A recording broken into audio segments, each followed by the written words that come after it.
Shalom Bapak Ibu Saudara, mari pada saat ini kita siapkan hati kita untuk kita datang menyembah Tuhan Allah kita. Kita mau meninggikan nama Tuhan Allah kita. Kita mau angkat pujian Allah Roh Kudus penuhi kami. Mari dengan kesungguhan hati kita menyembah Tuhan. Haleluya Yesus.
kita minta berkat Tuhan. Pertolongan kami datangnya dari Tuhan yang telah menjadikan langit, bumi, dan segala isinya. Kasih karunia Tuhan menyertai ibadah kami hari ini. Amin. Bapak Ibu Saudara yang terkasih dalam nama Tuhan, saat ini kita siapkan hati kita untuk kita diberkati oleh kebenaran firman Tuhan. Biarkanlah firman Tuhan boleh memenuhi setiap hidup kita pada saat ini. Kita angkat pujian, Roh-Mu yang hidup penuhiku. Roh-Mu yang hidup penuhiku, mengalir dalamku.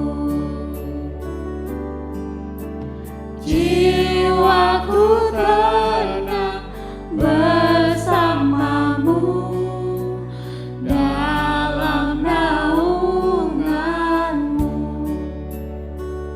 Ku buka hati untuk jamahanmu, berserah penuh di hadiratmu. Kau ambil alih seluruh hidupku, di altarmu menyembahmu.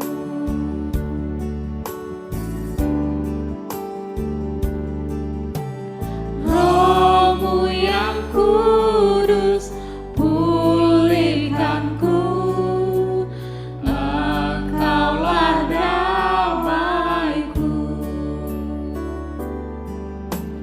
Ku hidup oleh anugerah-Mu yang menyertaiku,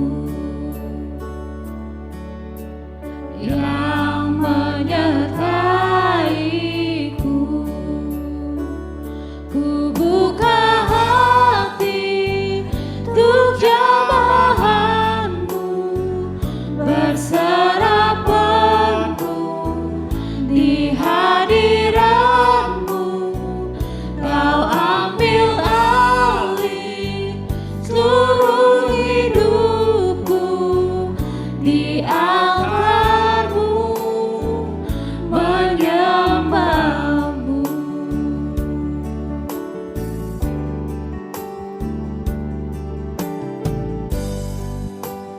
Biarkanlah kami pada hari ini Tuhan diberkati oleh firman-Mu. Biarkan firman-Mu terus mengubahkan setiap hati kami Tuhan, untuk hidup kami seturut dengan kehendak-Mu ya Bapa. Biarkanlah Roh-Mu selalu memenuhi dalam kehidupan kami Tuhan. Hati untuk jamahanmu, berserah penuh di hadiratmu. Kau ambil alih seluruh hidupku, di altarmu menyembahmu, di altarmu menyembahmu, di altarmu menyembahmu, di altarmu menyembahmu.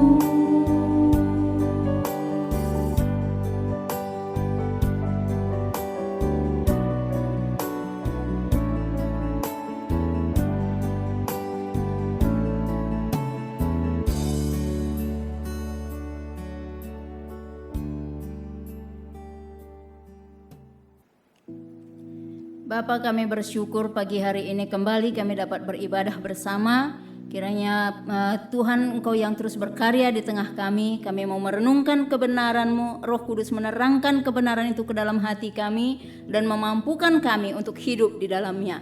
Terima kasih Bapa. Di dalam nama Yesus kami bersyukur dan berdoa. Haleluya. Amin. Shalom Bapak Ibu Saudara. Tema kita pada bulan ini adalah kuasa Pentakosta.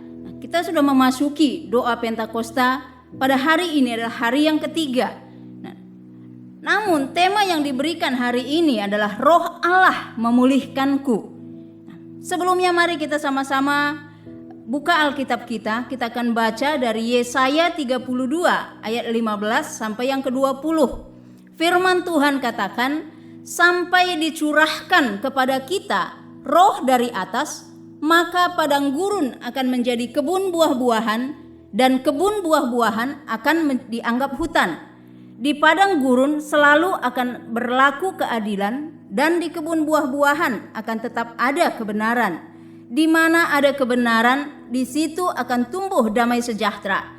Dan akibat kebenaran ialah ketenangan dan ketentraman untuk selama-lamanya. Bangsaku akan diam di tempat yang damai, di tempat tinggal yang tentram, di tempat peristirahatan yang aman. Hutan akan runtuh seluruhnya, dan kota akan direndahkan serendah-rendahnya. Berbahagialah kamu yang boleh menabur di segala tempat di mana terdapat air, yang dapat membiarkan sapi dan keledainya pergi kemana-mana. Kita berbicara tentang Roh Allah memulihkanku. Memulihkan itu kata kerja dari kata pulih. Memulihkan itu berarti menjadikan pulih atau menjadikan suatu keadaan kembali menjadi baik, sehat, baru, atau sebagaimana mestinya. Maka kita ketahui sesuatu yang perlu dipulihkan berarti sebelumnya ada dalam keadaan yang tidak baik, rusak, atau yang lainnya. Maka dikatakan perlu dipulihkan menjadi baik sebagaimana mestinya. Saat kita mengatakan Roh Allah memulihkanku, berarti kita mengakui keadaan kita yang sesungguhnya di hadapan Tuhan kurang baik. Sebab jika diri kita baik-baik saja, apa yang perlu dipulihkan? Jika kita tidak sakit, kenapa perlu berobat? Betul? Jika melihat mungkin situasi kita hari-hari ini di tengah bangsa kita, bahkan yang sedang dihadapi oleh dunia, mungkin kita akan berkata, situasi ini perlu dipulihkan. Karena situasi ini telah menggoncang perekonomian seluruh lapisan masyarakat tanpa terkecuali. Tetapi kapan situasi ini akan dipulihkan kembali? Tidak ada seorang pun manusia yang tahu pasti. Tapi ayat yang kita baca adalah satu nubuatan yang disampaikan oleh Nabi Yesaya kepada Yehuda dan Yerusalem tentang pemulihan. Di sini dikatakan, sampai dicurahkan kepada kita roh dari atas. Bahasa Indonesia sehari-hari katakan, saat Allah datang dengan kuasanya. Jadi itulah saat Roh Kudus dicurahkan dan saat pemulihan itu terjadi. Ketika Roh Kudus dicurahkan, berarti yang mengerjakan pemulihan itu adalah Roh Kudus sendiri. Maka tema kita mengatakan Roh Allah memulihkanku. Tapi apakah aku saja yang akan dipulihkan ketika roh itu dicurahkan? Saya katakan tidak. Tetapi kalau kita melihat dari ayat-ayat yang kita baca, kita akan menemukan ada beberapa hal yang akan dipulihkan ketika Roh Kudus itu dicurahkan. Yang pertama, kalau kita melihat di ayat yang ke-15 bagian B, dikatakan di situ, maka padang gurun akan menjadi kebun buah-buahan, dan kebun buah-buahan itu akan dianggap hutan. Bahasa Malaysia mengatakan ayat yang sama, maka tanah yang tandus akan menjadi subur dan ladang mengeluarkan hasil yang banyak. Dan bahasa Indonesia sehari-hari juga mengatakan, maka padang gurun akan menjadi ladang-ladang subur dan ladang-ladang akan seperti hutan. Itu terjadi saking suburnya, jadi terlihat seperti hutan. Padang gurun yang dimaksud di sini bukan seperti gurun Sahara yang tidak pernah turun hujan. Tetapi kalau kita melihat kepada ayat-ayat yang lain dikatakan bahwa padang gurun yang dimaksud adalah satu tempat di mana bangsa Israel yang berputar-putar ketika mereka keluar dari Mesir selama 40 tahun. Di tempat ini masih ada hujan, tetapi dikatakan hujan itu tidak akan dapat menggenangi tanah yang ada di situ, sehingga tidak dapat mengairinya dengan baik. Karena air hujan itu akan langsung mengalir ke lembah-lembah. Karena dikatakan padang gurun itu kondisinya berbatu, kering, gersang. Kalau dikatakan dalam Ulangan 8 ayat yang ke-15, tandus dan tidak ditinggali oleh manusia. Walaupun kadang dikatakan ada pengembara yang lewat, binatang liar ada di sana. Dan juga dikatakan ada sedikit tumbuhan hijau yang dapat tumbuh hanya dengan kelembapan embun saja. Maka kalau kita melihat dari ayat yang kita baca tadi, ayat yang ke-15 bagian B, saya katakan yang pertama akan dipulihkan adalah tanah. Jadi kalau dikatakan dari di situ tanah yang tandus akan menjadi subur. Jadi ketika roh Allah dicurahkan, maka tanah yang tandus itu dipulihkan sehingga menjadi subur dan memberikan hasil yang banyak. Yang tandus menjadi subur, yang subur akan bertambah subur. Maka itulah karya Roh Kudus yang mengerjakan pemulihan bagi tanah yang gersang atau bagi tanah yang tandus. Hati kita sering digambarkan sebagai tanah untuk menerima taburan benih firman Tuhan. Jadi kalau kita renungkan bagaimana kondisi tanah hati kita pada hari-hari ini, adakah tanah hati kita subur yang siap ditaburi dengan benih-benih untuk menumbuhkan benih itu dengan baik? Adakah kita merasakan kehausan untuk dipulihkan? Atau sudah merasa cukup aman dan tidak lagi perlu pemulihan? Orang bisa bernyanyi dengan suara yang merdu, bagaikan tanah kering yang merindukan air. Demikianlah jiwaku haus akan Engkau. Tetapi kalau saya katakan, apakah ini ungkapan hati yang sungguh di hadapan Tuhan? Atau hanya sekedar ucapan bibir? Mari introspeksi diri kita masing-masing, supaya tanah hati kita pun akan benar-benar mengalami pemulihan ketika Roh Kudus dicurahkan. Jangan sampai hidup kita atau hati kita seperti sebagian orang ketika Pentakosta pertama terjadi di Yerusalem. Ada yang menjadi pengkritik, ada yang hanya menjadi penonton yang termangu-mangu. Yang mengkritik dia katakan, oh mereka itu mabuk oleh anggur manis. Yang lain termangu-mangu, firman Tuhan katakan. Posisi hati kita ada di mana? Sudahkah kita siap untuk dipulihkan? Hal yang kedua yang akan dipulihkan adalah negeri itu sendiri. Saya katakan yang kedua, seluruh negeri akan dipulihkan.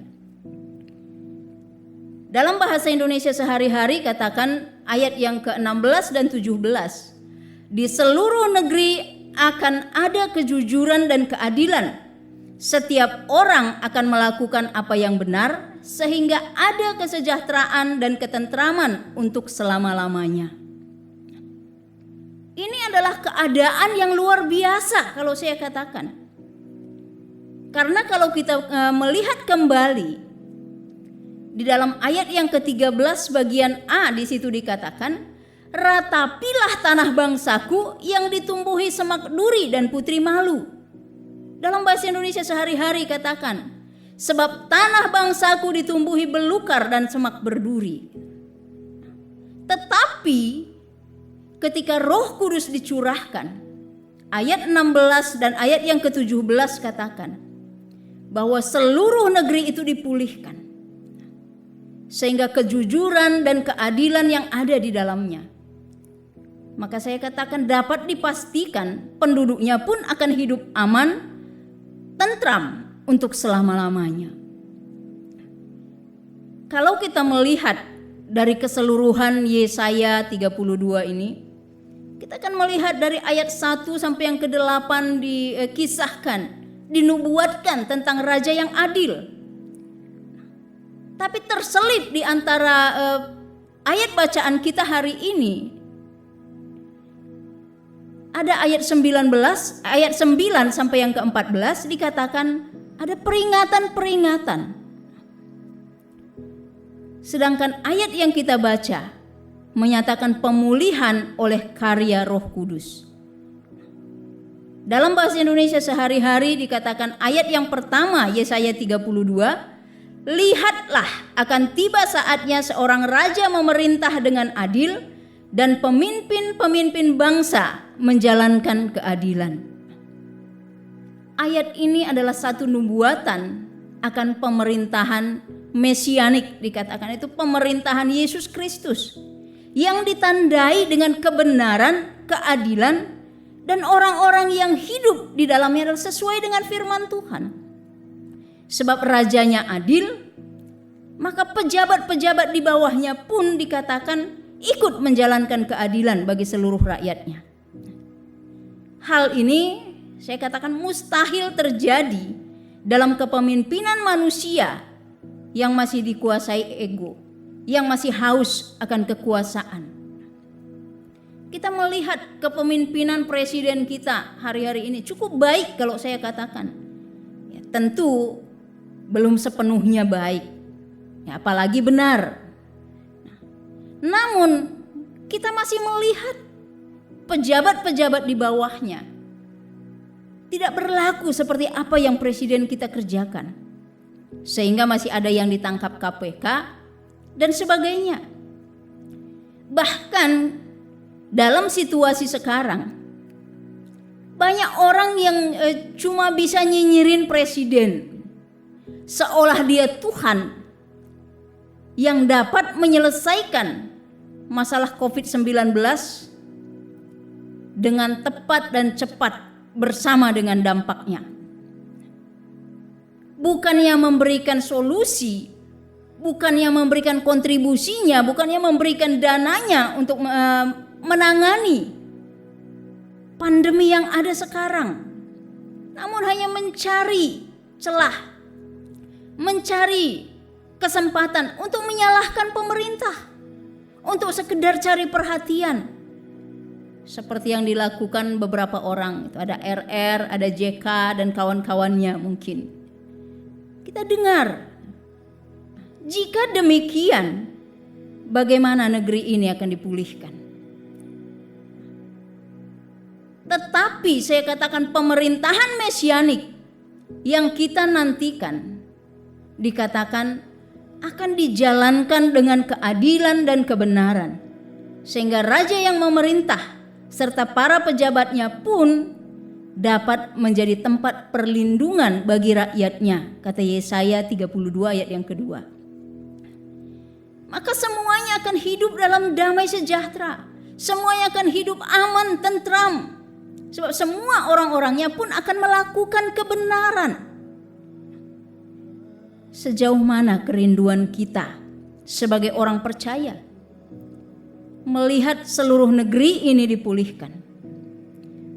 Sudahkah kita melakukan bagian kita untuk mendatangkan pemulihan itu? Siapkah kita menyambut curahan kuasa Pentakosta di tengah bangsa kita? Seorang hamba Tuhan, orang Israel asli, dan saat ini pun tinggal di Yerusalem, namanya Rick Riding. Beliau mengatakan 2016 dia mendapatkan satu visi dari Tuhan, satu penglihatan untuk Indonesia. Dia katakan 2016 dia sudah masukkan di YouTube-nya dia. Ya bagi orang yang mau cari bisa. Dan sampai hari ini dia katakan, saya mengadopsi Indonesia di dalam doa-doa saya. Karena itu visi dari Tuhan. Bahkan hari-hari ini banyak pendoa-pendoa syafaat. Cindy Jacob mengingatkan, ketika Pentakosta pertama terjadi di Yerusalem, Pentakosta kedua sudah terjadi di Los Angeles, dan Tuhan katakan Pentakosta ketiga akan terjadi di Indonesia. Apakah ketika itu terjadi hati kita siap, atau kita hanya menjadi penonton yang termangu-mangu jika benar itu dikerjakan oleh kuasa Allah di Indonesia? Ataukah kita hanya menjadi pengkritik, wah itu sesat? Ataukah kita akan menjadi pemuji-pemuji yang bersorak-sorai menceritakan kebesaran Tuhan di dalam kehidupan kita yang kita alami karena kuasa Roh Kudus sudah dicurahkan di tengah kita. Hal yang ketiga yang akan dipulihkan itu tempat tinggal umat Tuhan. Ayat yang ke-18 mengatakan di situ, bangsaku akan diam di tempat yang damai, di tempat tinggal yang tentram, di tempat peristirahatan yang aman. Damai, tentram, dan aman. Ini adalah tempat tinggal yang luar biasa kalau saya katakan. Dan pasti semua orang ingin tempat tinggal yang demikian. Yang tidak mengingini tempat tinggal yang demikian itu masih dipertanyakan, masih sehat atau tidak. Tetapi saat pandemi corona hari-hari ini, semakin kita sadari tidak ada tempat yang aman di dunia ini. Kita melihat kejahatan makin merajalela. Orang di rumah pun bukan jaminan terhindar dari berbagai situasi, masalah, persoalan, sakit penyakit, tidak jaminan ketika kita selalu pun ada di rumah.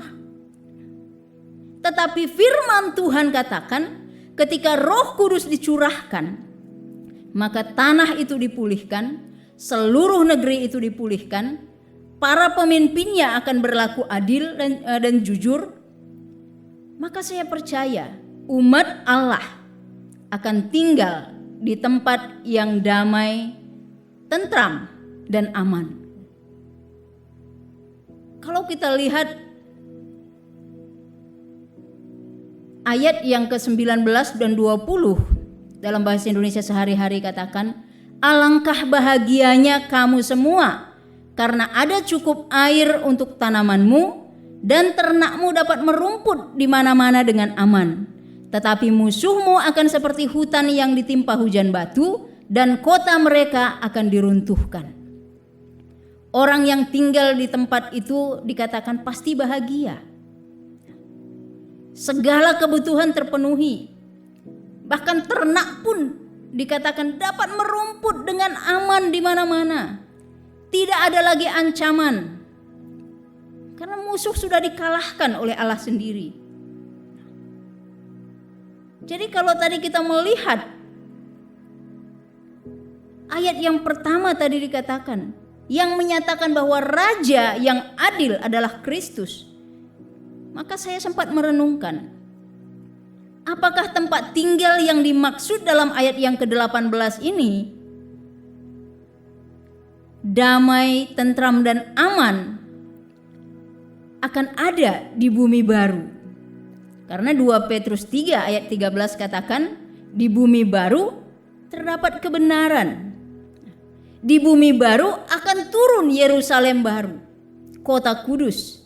Nah, dan dikatakan dalam Wahyu 21 ayat 27, tetapi tidak akan masuk ke dalamnya sesuatu yang najis atau orang yang melakukan kekejian atau dusta. Tetapi hanya mereka yang namanya tertulis di dalam kitab kehidupan anak domba itu. Di bumi baru Tidak ada yang najis, tidak ada kekejian, tidak ada dosa, tidak ada dusta. Ini semua saya katakan sesuai dengan apa yang digambarkan oleh Yesaya 32 ayat yang 16 sampai yang ke-20. Tetapi apakah itu berbicara tentang bumi baru atau bumi di mana kita ada pada saat ini? Bukan menjadi masalah. Sebab jika Roh Kudus dicurahkan, maka Dia akan memulihkan keadaan itu dengan sempurna. Dia Allah yang berkuasa atas seluruh ciptaannya. Ketika Roh Kudus dicurahkan, maka tanah itu akan dipulihkan, seluruh negeri pun dipulihkan, sehingga para pemimpin berlaku adil dan rakyatnya melakukan yang benar. Maka semua orang akan tinggal di tempat yang damai, tentram, dan aman. Namun untuk dapat meraih semua ini, kita juga harus siap untuk diubahkan. Kalau kita lihat di ayat yang ke-11, dikatakan di situ, gemetarlah, tanggalkanlah pakaianmu, kenakanlah kain kabung. Apa maksudnya? Artinya di sini, rendahkanlah hatimu dan bertobatlah dari cara hidupmu yang lama. Maka saat Roh Allah dicurahkan, pemulihan itu akan terjadi di dalam kehidupan kita. Pemulihan itu akan terjadi dalam lingkungan kita. Pemulihan itu akan terjadi di seluruh negeri kita. Hati kita siap dan kita akan mengalami kuasa Pentakosta. Amin. Mari kita berdoa. Bapa, kami bersyukur kami sudah mendengarkan kebenaran-Mu. Hamba-Mu berhenti sampai di sini, namun kami percaya Roh Allah akan terus berkarya di dalam hati kami, menerangkan kebenaran itu lebih lagi dan memampukan kami untuk terus hidup di dalamnya. Hati kami siap diubahkan, hati kami siap dipulihkan oleh kuasa-Mu. Dan kami percaya kami akan menjadi orang-orang yang bersorak-sorai menceritakan kebesaran Tuhan dalam kehidupan kami. Di dalam nama Tuhan Yesus kami bersyukur dan berdoa. Haleluya. Amin.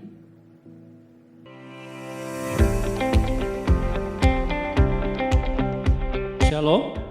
Selamat pagi Bapak Ibu Saudara. Saya akan membacakan warta jemaat bagi kita semua.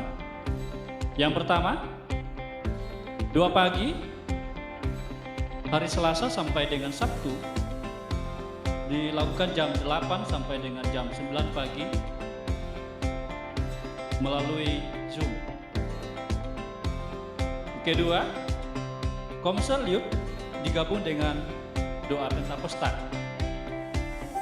Ketiga, doa Pentakosta untuk hari Senin sampai dengan Jumat dilakukan jam 7 malam sampai dengan selesai. Untuk hari Sabtu dilakukan jam 8 pagi melalui via Zoom. Sementara untuk hari Minggu digabung dengan ibadah Minggu dilakukan melalui YouTube.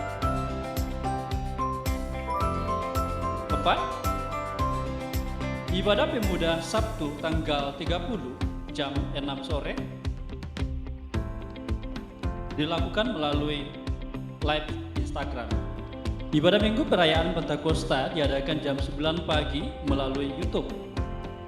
Firman Tuhan disampaikan oleh Pendeta Tobi Linando. Ibadah KA diadakan jam 9 pagi melalui YouTube Ibu Kristina Natalia.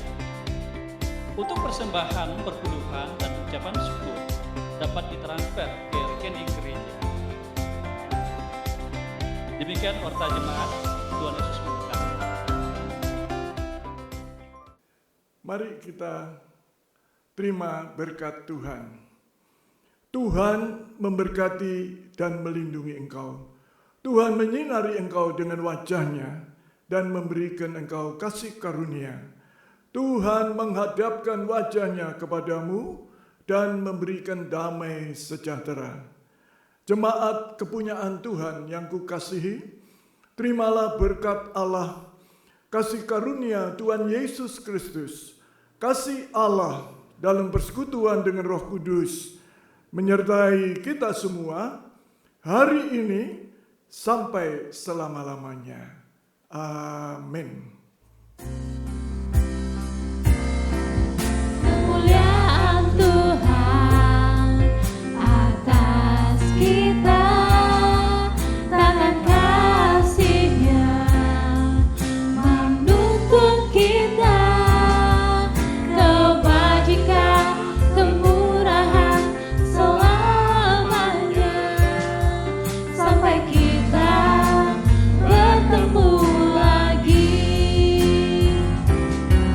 Kemuliaan Tuhan atas kita, tangan kasih-Nya menuntun kita, kebajikan, kemurahan selamanya, sampai kita bertemu lagi.